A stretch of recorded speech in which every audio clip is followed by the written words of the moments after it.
Welcome to steno dictation. अगर आप हमारे चैनल पर नए हैं तो हमारे चैनल को सब्सक्राइब करें और बेल आइकन ज़रूर दबाएं।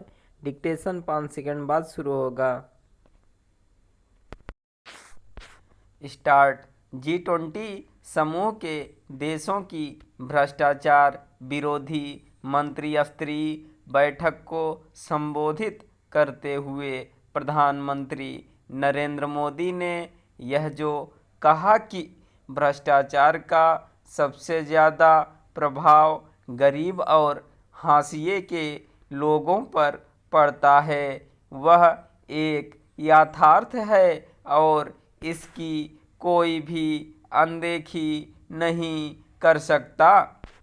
प्रधानमंत्री ने अपने संबोधन में यह भी कहा कि भ्रष्टाचार से लड़ना उनकी सरकार की प्राथमिकता है और वह इसे किसी भी कीमत पर सहन न करने की नीति पर चल रहे हैं। यह सही है कि मोदी सरकार के सत्ता में आने के बाद उच्च स्तर पर व्याप्त भ्रष्टाचार पर एक बड़ी हद तक लगाम लगी है, लेकिन निचले स्तर पर भ्रष्टाचार की करीब करीब पहले जैसी स्थिति है और उससे आम जनता त्रस्त भी है। स्पष्ट है कि भ्रष्टाचार के खिलाफ लड़ी जा रही लड़ाई को अभी और आगे तक ले जाने की आवश्यकता है। भ्रष्टाचार के कई रूप हैं। इसका एक रूप कर चोरी के रूप में भी सामने आता है। यह किसी से छिपा नहीं कि तमाम उपायों के बावजूद किस तरह जीएसटी की चोरी हो रही है। इसी तरह यह भी एक सच है कि निचले स्तर पर प्रशासनिक तंत्र का भ्रष्टाचार बेलगाम सा है। राजनीतिक भ्रष्टाचार की सच्चाई से भी हर कोई परिचित है। इसकी एक बड़ी वजह चुनाव में खपाया जाने वाला काला धन है।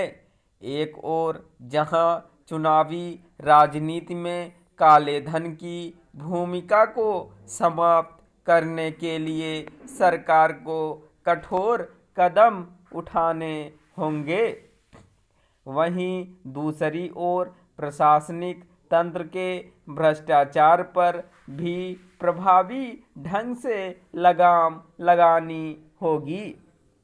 इसके लिए अत्याधुनिक तकनीक मददगार साबित हो सकती है। कई मामलों में यह देखने में आया है कि भ्रष्ट अफसर और नेता मिलकर करोड़ों रुपए की हेराफेरी करते हैं। विडंबना यह है कि जब नेताओं और अधिकारियों के भ्रष्टाचार के खिलाफ जांच एजेंसियां सक्रिय होती हैं तो कटघरे में खड़े लोग और विशेष रूप से नेता यह आरोप उछालते हैं कि राजनीतिक कारणों से उनके खिलाफ बदले की भावना से कार्रवाई की जा रही है। ऐसे आरोपों की अनदेखी करके ही भ्रष्टाचार पर ढंग से प्रहार किया जा सकता है। यह अच्छा हुआ कि प्रधानमंत्री ने अपने संबोधन में मेहमान देशों के प्रतिनिधियों से भ्रष्टाचार के खिलाफ सहयोग देने की आवश्यकता रेखांकित की। इस आवश्यकता की पूर्ति इसलिए होनी चाहिए क्योंकि अनेक आर्थिक अपराधी विभिन्न देशों में शरण लिए हुए हैं और उनके प्रत्यार्पण में तरह तरह की बाधाएं भी खड़ी की जाती हैं और अनावश्यक देरी भी की जाती है। दुर्भाग्य से ऐसे देशों में वे भी हैं जो G20 समूह के सदस्य हैं।